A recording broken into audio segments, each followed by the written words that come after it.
Catherine Simon, vous êtes présidente de InnoRobot, donc ce salon mondial de la robotique ici à Lyon.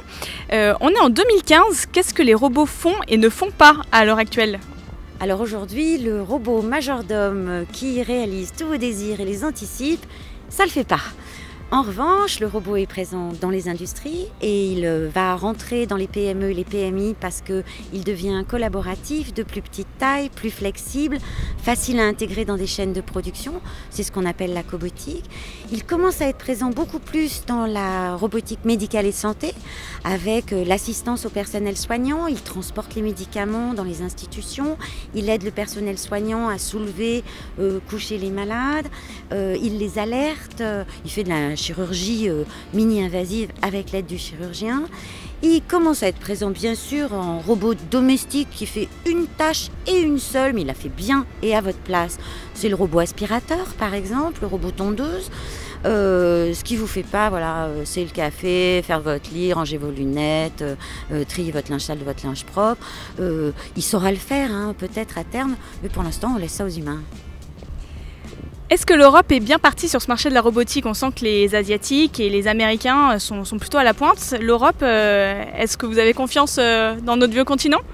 Alors quand j'ai commencé la première édition d'InnoRobot en 2011, je m'en souviens, je disais bon, les Asiatiques ont pris de l'avance, mais les États-Unis, ils y sont pas encore, l'Europe peut être deuxième. Et en fait, non. On a laissé passer, les États-Unis sont réveillés à toute allure, avec le côté côte Est, Boston, avec le MIT bien sûr, Pittsburgh avec Carnegie Mellon, et la côte Ouest, Silicon Valley Robotic Cluster. La Silicon Valley, les investisseurs se sont mis à investir dans le matériel.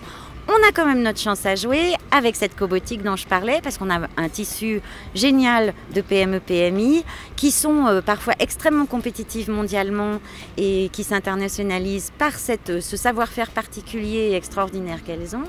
Et donc notre créativité, parce que bon, on avait dit la France, on a des idées, voilà, mais c'est vrai, en fait, on a beaucoup d'Internet des objets et d'entreprises Internet des objets qui sont allés au CES de Las Vegas, alors qui viennent pas ici parce que nous on est la phase d'après, l'Internet of Robotic Things, comme on dit, l'Internet des objets robotiques, mais qui ont beaucoup de créativité et qui sont un peu des fleurons mondiaux.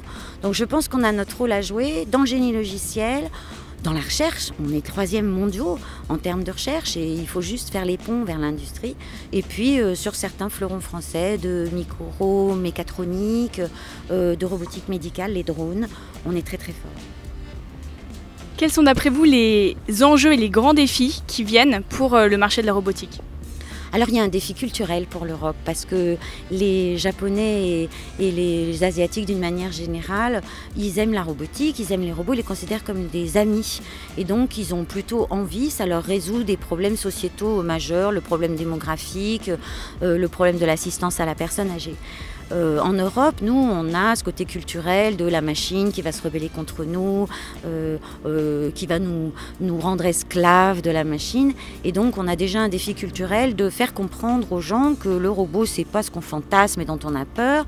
Ce sont des machines qui sont là pour nous assister, etc. Les autres enjeux majeurs, il reste quand même des enjeux pour que cette robotique devienne plus grand public. Le problème des financement des startups, il y a très très peu de fonds d'amorçage en Europe. Vous allez dans la Silicon Valley si vous voulez de l'argent facile quand vous êtes dans une start-up. On a ce défi de pouvoir d'attendre. Il faut qu'on a rattrapé un retard en automatisation industrielle. Alors on peut le rattraper parce que justement il faut saisir la deuxième vague et complètement oublier la première.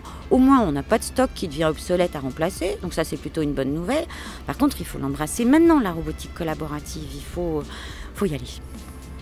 Une crainte quand même qu'on peut avoir, dont on entend parler, c'est que les robots, à terme, et l'automatisation de manière générale de la société, pourraient détruire davantage d'emplois qu'ils n'en créent à l'heure actuelle. Qu'est-ce que vous en pensez ? Je pense qu'à court et moyen terme, donc 5-10 ans, ça va créer de l'emploi. Et ça va créer de l'emploi de façon territoriale, c'est-à-dire que les territoires qui vont s'automatiser, gagner en gain de productivité grâce à la robotique, vont être plus compétitifs, donc gagner des parts de marché ou au minimum les conserver. À long terme, dans les 30-40 ans, je pense qu'on va vivre une transformation profonde de notre façon de vivre au travail, à notre domicile, dans nos interactions, dans notre mobilité. Et que ça, c'est pas une question d'emploi. Cette question est trop basique. C'est une question de modèle social, c'est une question de mesure de notre économie. Est-ce qu'on doit vraiment mesurer notre économie à la production, avec le produit national brut, produit intérieur brut, quand finalement ce sont des machines qui vont produire? Est-ce qu'on doit avoir la santé d'un pays sur un taux de chômage, quand finalement ça m'est égal, puisque je pourrai consommer, j'aurai pléthore de biens qui seront produits à des coûts beaucoup moins chers, donc j'aurai finalement accès à ce bien-être, ce confort que me procurent ces produits que je produis. Donc je pense qu'il faut commencer à repenser nos mesures économiques et penser à alors contributif à la société. Quel est le robot dont vous rêvez? Alors j'ai plein de robots dont je rêve, mais ce dont je rêve surtout, c'est que les humains arrêtent d'avoir peur des robots, que les humains se disent et se posent la question, se posent réellement la question en étant informés de ce que ces technologies peuvent faire.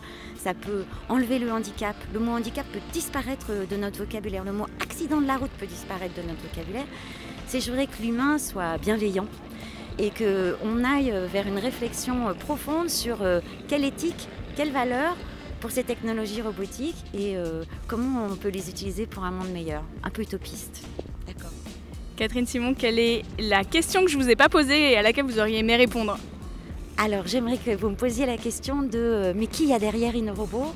Parce que c'est toujours moi qui réponds, parce que je suis la présidente de la société, mais derrière, il y a une équipe formidable, des gens qui nous supportent. Alors, il y a Beryl, qui est ma directrice générale et qui appelle les exposants, les gens de la robotique, qui se bougent tout le temps. Elle a 3 enfants en bas âge, son mari l'aide, elle est formidable. Il y a Jade, notre spécialiste des réseaux sociaux et puis notre experte.